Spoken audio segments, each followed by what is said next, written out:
to a point. It's like I always tell people, like, if you go down the ice cream aisle and you're like, hey, I don't know what ice cream I want, you're going to stand there and go, oh, that one looks good, that one looks good, that one looks better. The people that are like, I want mint chocolate chip, you get in there, you get it done, you grab that mint chocolate chip and you walk out. Very similar to Ilia's last 3 fights. He went out there and he demanded what he wanted. His confidence got him through that. But it makes it very hard when you get that stale, nasty, rotten milk fucking mint chocolate chip that you start to go, oh, shit. Hey, everyone. Today we are breaking down Justin Gaethje's raw reflection on his historic victory over Ilia Topuria at the White House. Gaethje opens up about the physical toll of the fight, the mental pressure of being a massive underdog, and what it means to win a title in such an unprecedented setting. Let's analyze his mindset and the tactical adjustments that led to one of the biggest upsets in UFC history. Congratulations on one of the most epic accomplishments in the history of combat sports, and that's not an understatement. I mean, it might be an understatement. I mean, it's not an overstatement. It's perfect. That was one of the greatest nights I've ever experienced of watching anything in my life. It was amazing. And to have you cap it off and win the title when you're facing a guy that everybody thought was at least number 2 pound for pound. It was like him and Islam, or number 1 and number 2. Mm-hmm. And some odds had you at 6-1, which I thought was very disrespectful. I thought like this is crazy. Like 6-1's crazy. Like Ilia's really good, but so's Justin. This is kind of nuts. Like to have you win the way you won in front of the fucking White House. Yeah. How's it feel? Oh, it's really not real yet. I was expecting to have like an internal sense of relief that like I don't have something to chase, because I was always chasing this belt. And I was expecting to wake up with like some kind of natural release of pressure, but I don't know. I don't feel that. As the days go by, every day I feel a little bit more. 2 days ago, my dad was like, what was it like waking up being the champion? And I was like, I haven't even thought about that. And then I was, on the shitter like 10 minutes later, and I was sitting there thinking about it. I was like, wow, I'm the fucking champion. Like, it's fucking crazy.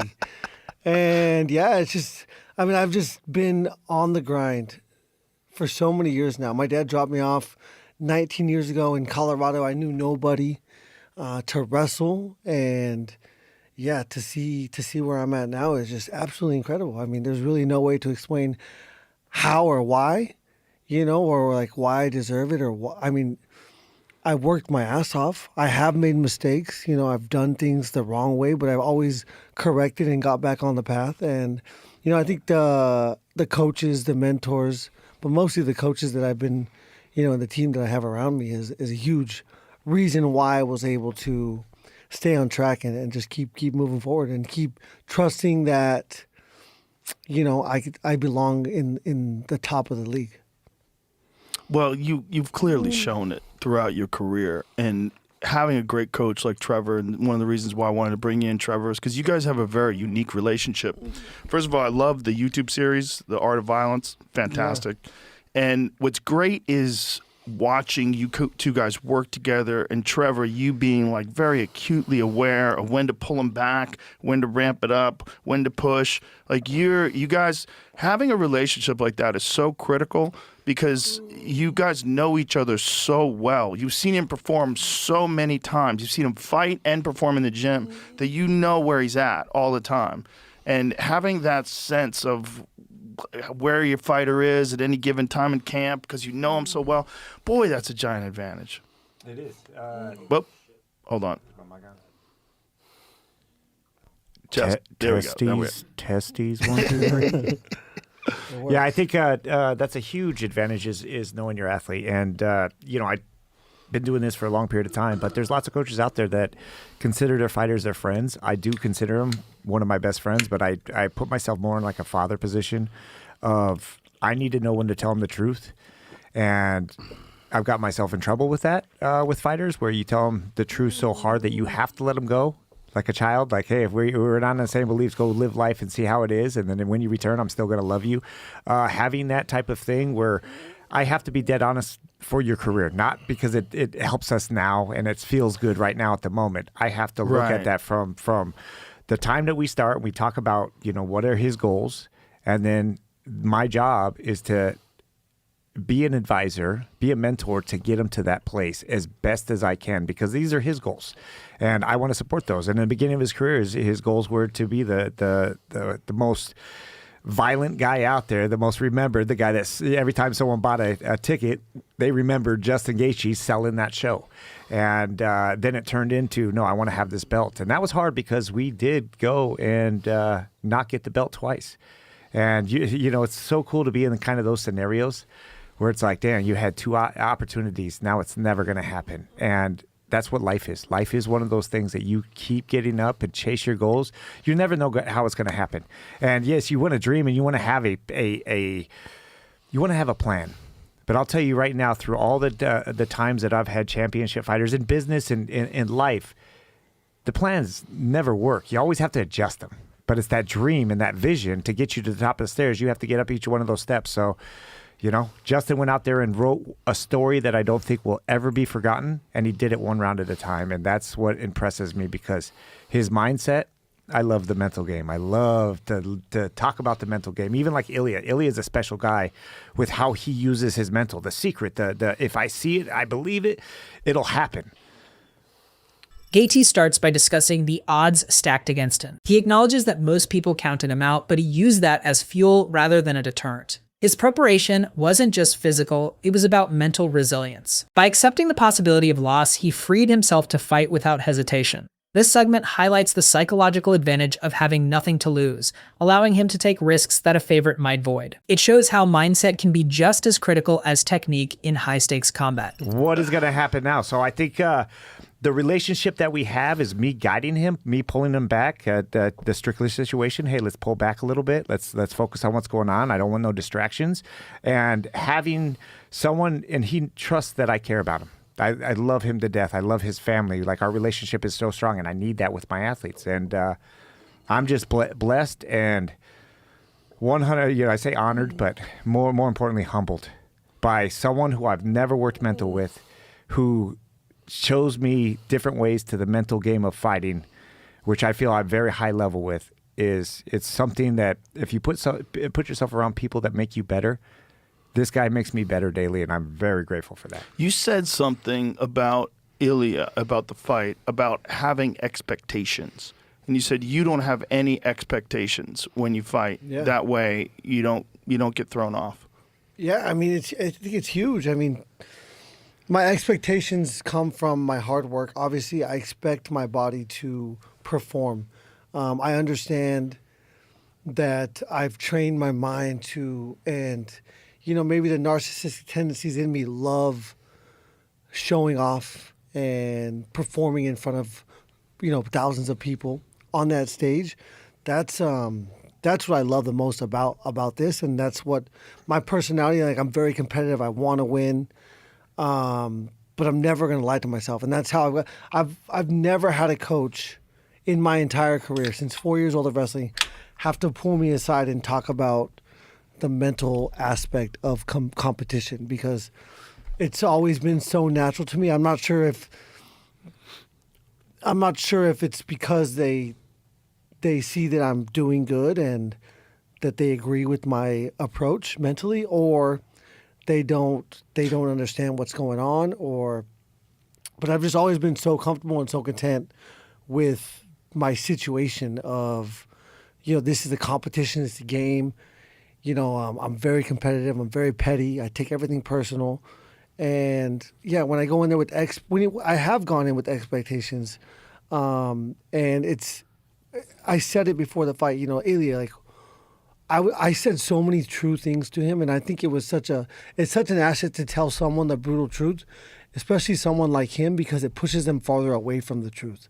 You know, even if I tell him the exact truth and exactly what's going to happen, and, you know, you're making a mistake by having all these expectations, and when we go to round 2 and when we go to round 3 and it's not going as you predicted it or wanted it to or expected it to, then where do you go from there? And, you know, I said that exact thing to him, and then that pushed him farther away from it. And, you know, it's almost like he wanted to prove you wrong. Yeah, he wanted to prove himself right. Yeah. You know, and he was unwilling to be open to opinions, and because obviously I don't know him, he knows him better than himself. But, you know, I got here because I am coachable. I got here because I listen. I use every like I posted yesterday. Every person, place, or thing that has happened to me or for me has ultimately molded my mind and my body to be able to deal with the situation that happened on Sunday night. And you know, I can pull so much experience from the past, my losses, my wins, setbacks, failures, accomplishments. I mean, there is so much to learn from it. You know, every day is a learning experience, and I constantly try to learn and be better. Following the hook, Gaethje details the specific moments where the fight shifted. He talks about surviving Topuria's early aggression and waiting for the right opening. His analysis reveals a high level of fight IQ, recognizing when his opponent was overcommitting. Gaethje's ability to remain calm under pressure allowed him to capitalize on Topuria's fatigue. This part of the conversation underscores the importance of patience and timing, showing that even in a chaotic brawl, strategic thinking prevails. I don't know why I'm able to perform like that. I think I just think it's who I am. You know, when I say I wanted to be the most exciting fighter ever, it's not that I wanted to be the most exciting fighter ever. The thought of that was fucking cool to me, you know. But I was just being me, and I've been blessed to be able to, you know, through my childhood, through coming from a small town, through having you know, unwavering support from my family and my friends and my coaches and my teachers and everybody from, you know, it's just crazy to be able to come out on top. I mean, it's just crazy. One of the things I think was a giant factor in the fight is that you have been in wars. You've been in a bunch of wars. Yeah. And Ilia really had only had some rough moments against Jai Herbert.